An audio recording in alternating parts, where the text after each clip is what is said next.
Hello and welcome. You are listening to the Gay with God podcast, a safe place for us to share our stories and support one another. How long did we know? What challenges did we face? Did we lose our faith? When did we find our way back home? Or are we still searching? The stories you hear on this podcast will melt your heart and strengthen your belief that in God, all things are possible, and you can be authentically gay with the God of your understanding. I am your host, Midge Noble, and I am very honored that you are here. Hello, everybody, and welcome back to the Gay with God podcast. I am Midge Noble, your host, and I'm also the author of Gay with God, Reclaiming My Faith, Honoring My Story, that you can get anywhere you buy your books, and you can also get a signed copy at gaywithgod.com. So today, it's that time of year again, my friends, my beloved community. It is the beginning of holidays with the family. Now, for some of you, I know that this is not a problem. You love your family, they love you, everything is good, even though you may be out or not out to your family.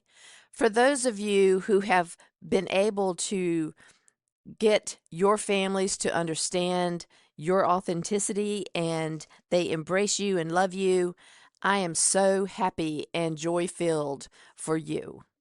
And I am joy-filled for me that I do have a relationship with my family after so many tumultuous years. It has come to the place where I know that I am loved by them. I don't think all of them really understand exactly why I'm not going to hell, but they've kind of put that on the shelf. And I would think at this point that most of them do believe that God is bigger than what has been translated into the Bible and mistranslated into the Bible. So at this point, I can be with my family on holidays if I choose to, and I am welcomed. And we usually have a lot of laughs and things go well when we're all together. And then sometimes, especially like last year, we had gone through the death of my beloved's mother. We had had lots of upheaval, and it was just so hard last year to do anything with a whole bunch of people. And so we decided to go to the cabin and have a very eclectic time at the cabin, cooking our traditional meals scaled down and also in a kitchen that I'm not used to cooking those meals. So, you forget this or you forgot, oh, we don't have this here, we have it at home. And so it was interesting to pare it down and also to just let it be. Just let it be what it is. And when we think about that, because it's that time of year again, that comment that I just made, to just let it be. We can't control anything, really. We can try, we can buckle down, we can try to make it exactly perfect. It's not going to happen. And the more pressure we put on ourselves to have those Hallmark Christmas vacation moments, which some of the movies, if you watch on Hallmark, really don't turn out that way anyway. But there are no perfect Christmas, Thanksgiving, holiday events with normal, real people that have normal human experiences. So to the top of the list is just let things be. Go ahead and plan, but as they say, when humans plan, God laughs. So go ahead and plan, but don't be so attached. Don't hold on with your fists clenched to any idea or thought that it's going to go exactly this way, because we just have to let it be. It's going to be what it is anyway. And the more we fret, the more we try to clench down and get it to be quote unquote perfect, we're setting ourselves up for a lot of anxiety and a lot of disappointment. So just let it be. Now, if you are going in to your family and they don't know that your authentic self really has a boyfriend or girlfriend or a partner or a spouse even that you have not disclosed to your family, my heart aches for you because I remember those times. I remember the times that my beloved and I were pretending that we were best friends, that we were just roommates, pretending that, we really didn't exist as a couple. And it wasn't until we built the home that we have now, and I made the bottom line determination that even though we were a couple before we built this home, we weren't telling anybody. And so my family still couldn't understand why I had to also be with my beloved on a holiday when families stay together. We don't go off to other places and we don't do that. But I could not let holidays go by without being with her and her family because they were my family, whether they knew it or not. They treated me as family, but whether they knew how deep it went with us, because they didn't, I had to be with her. And so it was very tumultuous and very difficult. And it wasn't until we built this house when I said, I know your family and my family are going to want to help us move in.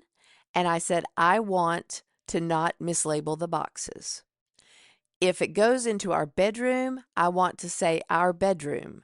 If it goes into the guest room, I want it to say guest room instead of Midge's fake bedroom. So I want it to be open and honest. And so that was a big statement for me before we did that because my wife wasn't really ready yet to involve her family in the truth of our relationship.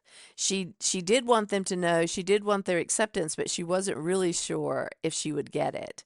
And so that was a big deal, and it also created, now we started early. We didn't wait until like the day before the move-in, but we knew we were going to be building it, and we knew that we were going to have this conversation with people ahead of time so that when that day happened, they would all understand that we were a couple.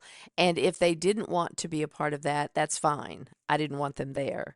So, it was difficult.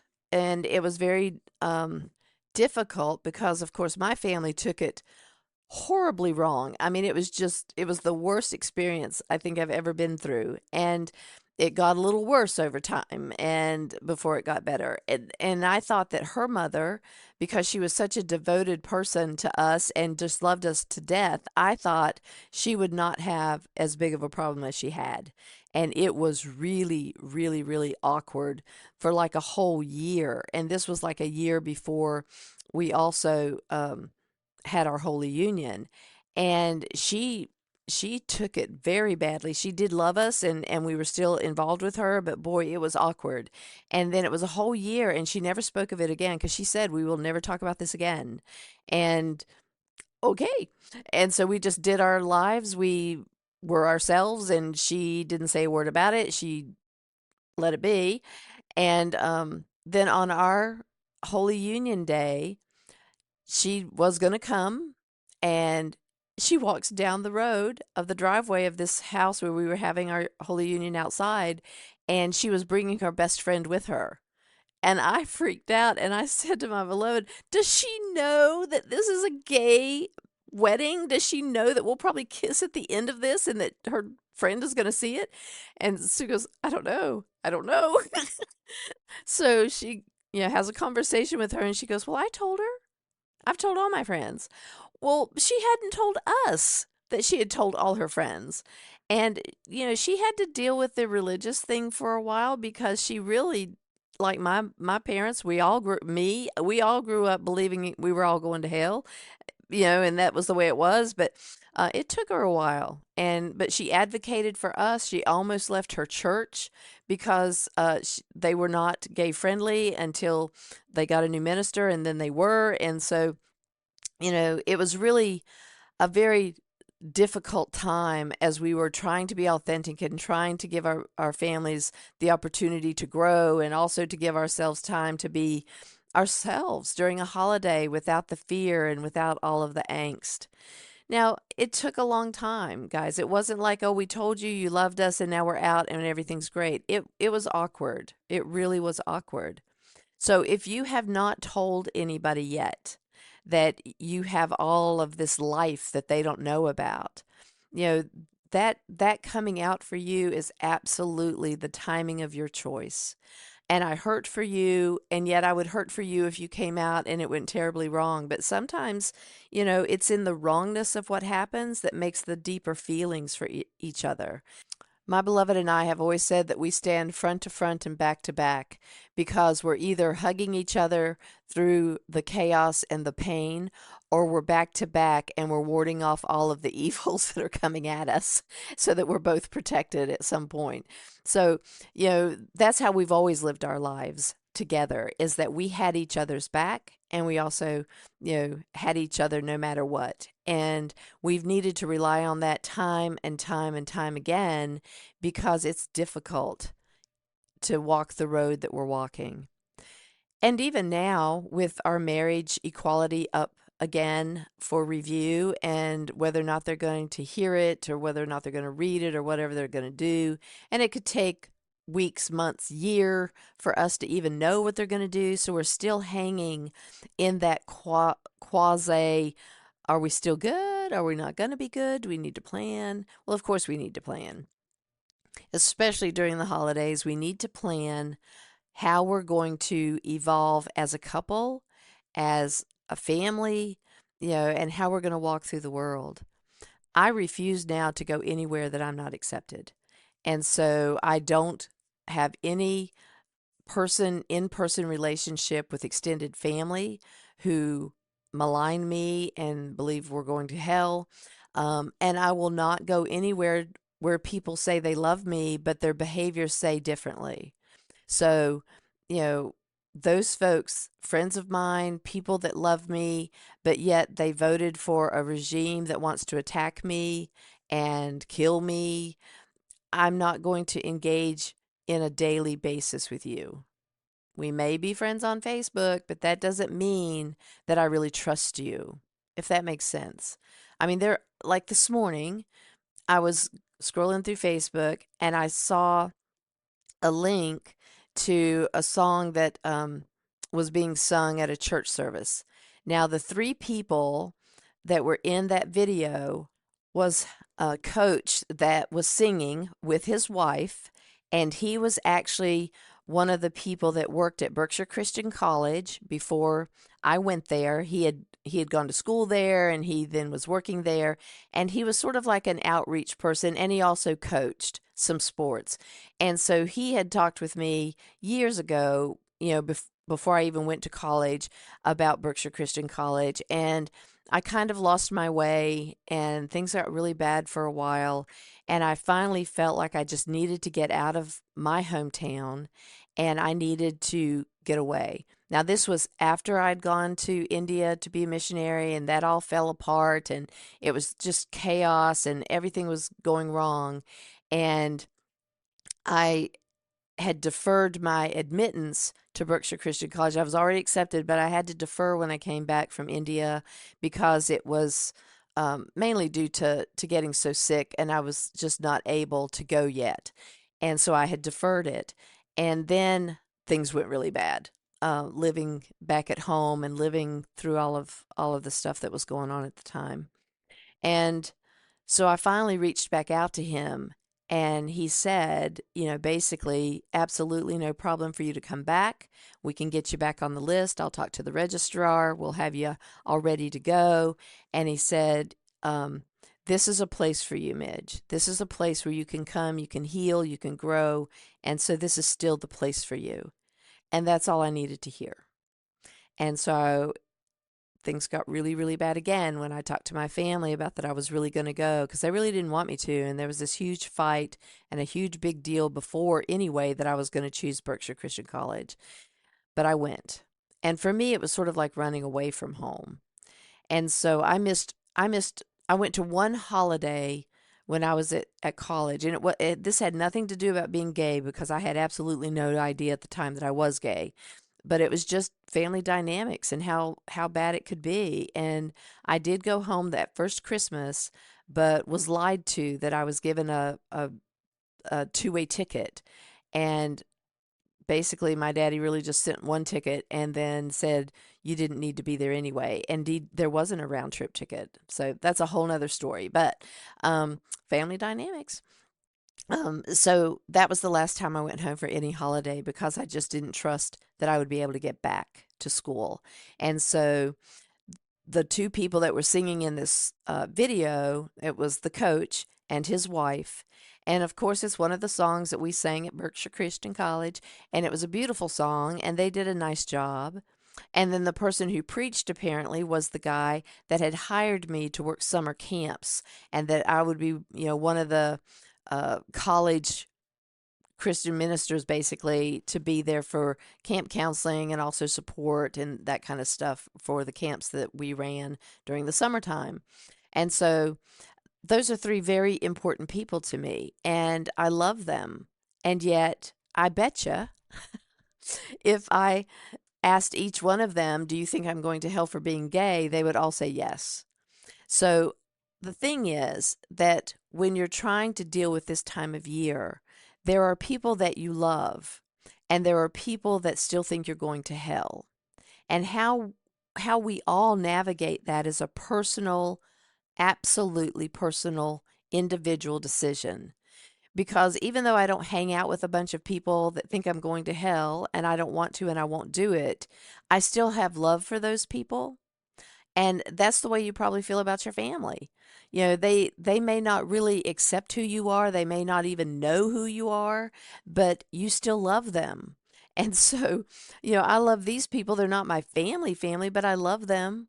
I love them for what impact they had on my life at the time, because I needed to be away from Hickory. I needed to be somewhere that was going to nurture me and feed me, even though not everything I was fed has stayed with me, because it was a bunch of lies and it wasn't something that was really true for me in the long run. But it was a place to heal, it was a place to grow, and it was a place for me to stretch my wings a little bit. We went in, I was in the choir and we sang up and down the East Coast. We went to Nova Scotia, we went to England. It was amazing what we did during that choir tour, and I just was in love with all of that. And yet, I was still living the lie to myself as to who I really was, and it was getting increasingly more painful to do that. Now, it still took me forever. Y'all know, if you read my memoir, you know it just took me absolutely forever to figure this out because of the fear of going to hell. But that journey, and knowing, during this season of families, sometimes you do make concessions that I don't want to be around people who don't love me for who I really am, but I love them and I don't want to miss out on going home during the holidays. And there's no shame in that, my friends. There is no shame in that. You write your story. You decide what's best for you, because that's what's important, that you make a concession because you choose to make a concession. And that's okay. And if you are doing that, if you're going home and you're going to, basically live that lie, which is okay because that's what you chose to do, I want you also to have support from somebody. So have somebody that you can call when it gets really hard, or some place you can go that would nurture you. Maybe a gay-friendly church in the area that you can just go and be in a place where people will welcome you. Or there's probably a gay bar somewhere close by to where you live. And if you can, go and just hang out with friends that you don't know yet. But find a way to be supported through that, because even though it's something you want to do and you've chosen to do, it's still going to be incredibly hard. And you know that because you've done it before. But it could be very, very incredibly hard. And I want you to take care of yourself. So make sure that you have a backup. And during this time of year, make sure that you celebrate with the real people that embrace you and love you and care for you. And, what I'm doing again this year is we've decided to go to our cabin. And so I will go in and see my mama before Thanksgiving Day, and then we will be going up to the cabin for Thanksgiving Day. So, everybody thinks that we always have to be together on that particular day, but you know how it is. Some of you have, like, you got to 5 different turkey dinners because you have all these people that are going to be expecting you to be at their dinner, and you start early in the morning and you go somewhere for an early lunch and then a late lunch, an evening dinner, and you're practically in a coma by the time you get home. So the pressure of always being with family on that particular day is extremely huge.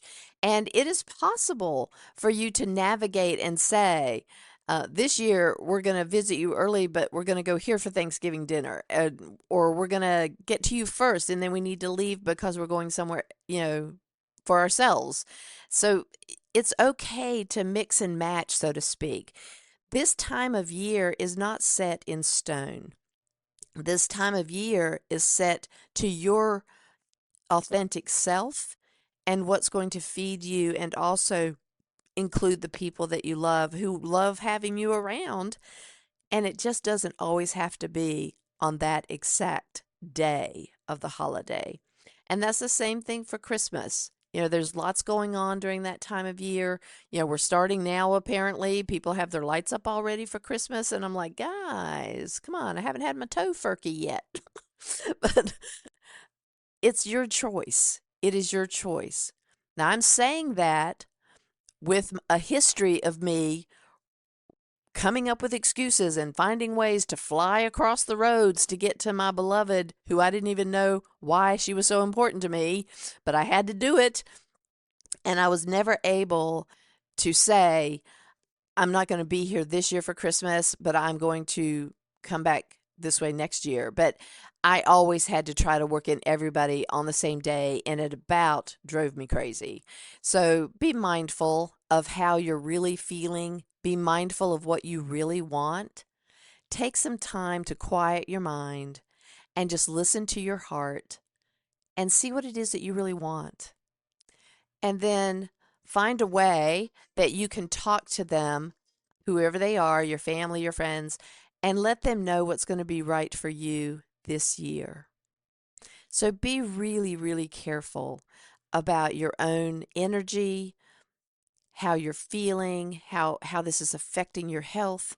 Be mindful of what your heart is saying. Be mindful of what will make your heart sing. And if it doesn't sing, then be mindful of that. You may choose not to go home for that day. You may choose to do it a different day. You may choose not to go at all. Be mindful of what your heart is guiding you to do. And I know that there will be fallout either way. If you bear down and you just keep showing up and keep doing it even though your heart is screaming no, there's going to be fallout for you emotionally and physically. And on the same point, if you follow your heart and you're like me and you know you're disappointing someone and you're not going to make them happy, then that's another fallout for us. And so it's hard to do it. It's hard to live in a place and just allow your heart to sing and not be overcome by the backlash that you may get, no matter which thing you choose. So I love you. I'm holding you. I'm squeezing you tightly. And the only thing that I can offer you today, because it just came across my phone while I was recording this, is on this day, November 10th of 2025, our Supreme Court did not accept to make a ruling on our marriage. So my gay brothers and sisters who are legally married in wherever state you got legally married, the Supreme Court has refused to listen to the new request to overturn our marriage rights. So thank you to all the powers that be that for this moment in time we're legally married, and we stood up and survived another assault on the legality of our marriage. Will that be the final story? Who knows? But for now, they stood up and refused to listen to that appeal, and so we are still legally married. So take your legal wife, husband, partner, friend, whoever it is, wherever you want to be this holiday season, and let it be, and let your heart sing. Thank you, everybody, for tuning in, for subscribing and sharing wherever you get your podcasts. I appreciate your support, and I appreciate you always commenting and letting me know what resonates with you and what doesn't. Check out our Facebook group, Gay with God, where we do a monthly Zoom group entitled My Faith Journey, and we talk about things just like this. We talk about marriage equality. We talk about having the right to marry. We talk about our faith and how hard it's been to keep our faith and to continue to believe in the God of our understanding through all the chaos and all the ugliness of the world today. We talk about what's relevant to us. Sometimes we read a book. Right now we're reading the book, The Tears of Things by Richard Rohr, and I would love for your comments and conversations about that in the group. So go to the Facebook group Gay with God and answer all the questions, every single one of them. Please answer all the questions so that I can invite you inside. And if you need support for your coming out and faith journey, you can come to this group. You can also go into coaching with me, and you can find a link for a confidential session with me that's also complimentary. It's confidential and free. So if you would like to have that first conversation with me about your journey and where you're going and where you may be stuck, please take advantage of a session with me, absolutely free and no obligation to continue coaching unless you want to. You can also find my book, Gay with God, Reclaiming My Faith, Honoring My Story, at the website for this episode at empoweredmidge.podbean.com, or you can get it from my website and have a signed copy at gaywithgod.com. If you are listening to this podcast and are questioning whether you can be gay and be in relationship with the God of your understanding, if you identify as LGBTQIA+, are not even sure if you are gay, God has always been within you, even when you didn't know it. You have always been gay with God. Thank you, everybody. Stay tuned to see how you can join the Gay with God community. And as always, you are loved. I want to invite you to become a part of the Gay with God community. How can you do that? Stay connected by messaging me your thoughts and comments in the comment section under the downloads of the show on the Gay with God show page. Subscribe to this podcast wherever you listen and share so we can increase our community outreach and be a light to those who are struggling to claim their faith. Consider being a sponsor so I can highlight your service in our community. We are all worthy of respect and a relationship with the God of our understanding. I want to thank you in advance for supporting this podcast. Together, we as a community will keep this show visible and our community stronger. Deep gratitude to my friend Tim McClendon of Tim McClendon Music for allowing me to use an excerpt from Interlude 4, a song found on his CD entitled Sundance.